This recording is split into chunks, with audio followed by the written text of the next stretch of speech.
By popular request, here's 10 more things I hate about rail fanning. At number 10, I have backlit high sun.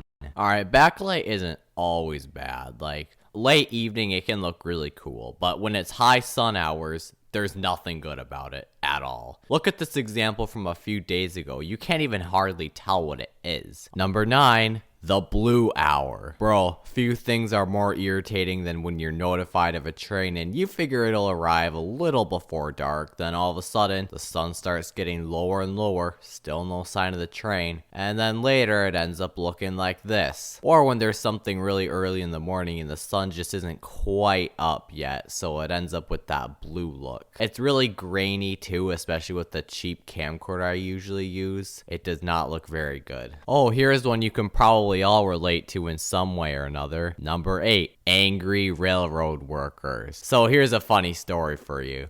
One time I was just out chilling by the train tracks waiting on a work train. Then all of a sudden this BNSF truck is approaching on the highway. I was a complete idiot at the time, so I drew a bunch of attention to myself by, waving a whole bunch. The truck starts slowing down rapidly, like that was some serious brake application. They didn't quite stop in time, so they had to get on the shoulder, reverse probably about 100 feet or so, and then they pulled up. I was so stupid at the time that I thought, oh, this is the best. I bet they're gonna approach me and be super nice. This is so cool that I get to talk to a real BNSF worker.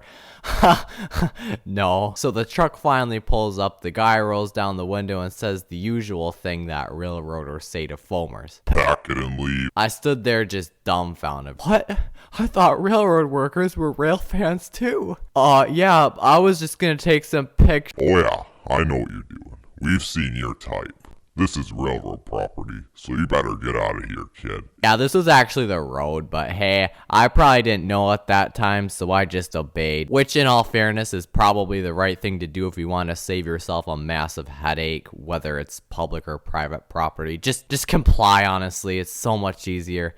Well, yeah, I mean, then I crossed the road and got a shot anyway, but he thought I left, so that was good enough. So yeah, that was the day I discovered most railroaders, at least the ones I've run into, aren't foamer friendly. At number 7, I have shot blockers. Now, truthfully, this doesn't happen to me all that often. I mostly film on a dirt road with a pretty low amount of traffic, and fortunately enough, all the people who normally go by know what I'm doing, so they always stop a good 30 feet before the crossing if there's a train that I'm filming. But there are a few impatient people like this who just can't stand to wait a few feet behind my camera. Bro, it's honestly not them getting in my shot that bothers me the most. It's just the sheer impatience of it all. This is a safety concern too. Like, the front of your vehicle does not need to be 3 feet from the freight car. Coming in at 6 is going to be the look.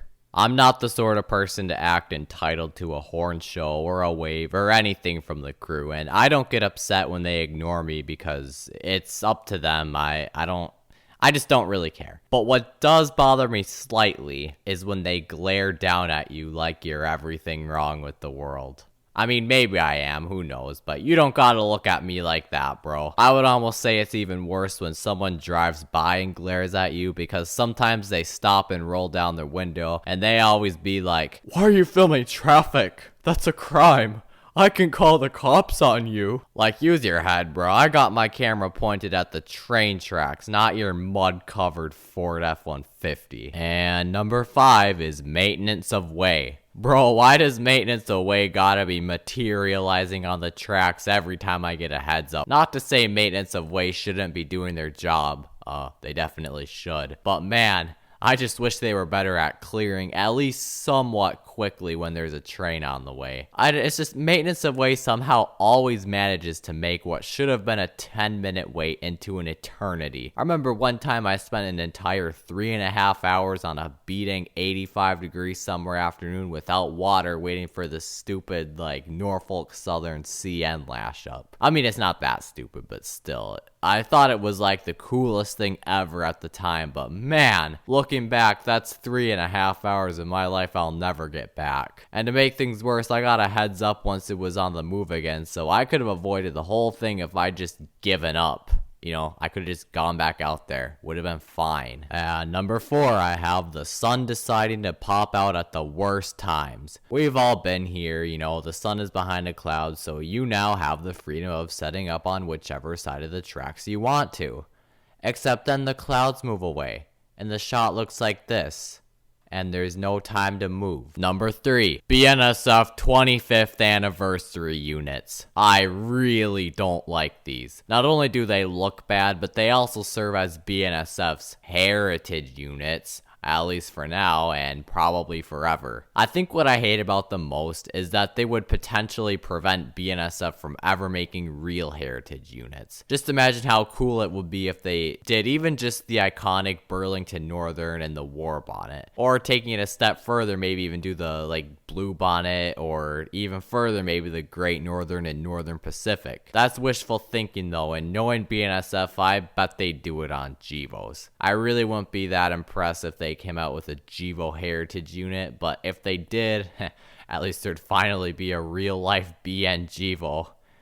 Number 2, when the camera won't focus. Bro, it is beyond irritating when you're in a hurry, so you keep your camera in autofocus, zoom in a bit, and then this happens. Or worse yet, sometimes my camera doesn't do well if I turn it on and open the lens cover after, and then the clip looks like this. I know this can be resolved by using manual focus, but that's not always the best option. It really depends on your scenario. Dishonorable mention. Bad intel. It's always so depressing when you get word from someone that X train is gonna have X power, and then you go out the next day searching for the train, and then it comes, except it's a GEVO.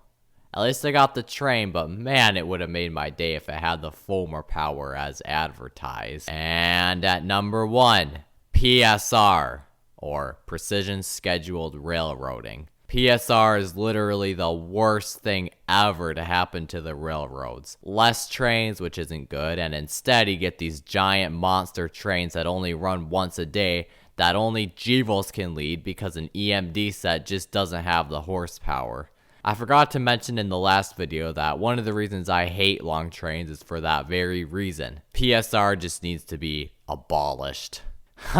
If I ever became the president, that's the very first thing I'd do. I mean, I don't even know if that would be allowed or not, but it's bad for the rail fans, so who cares?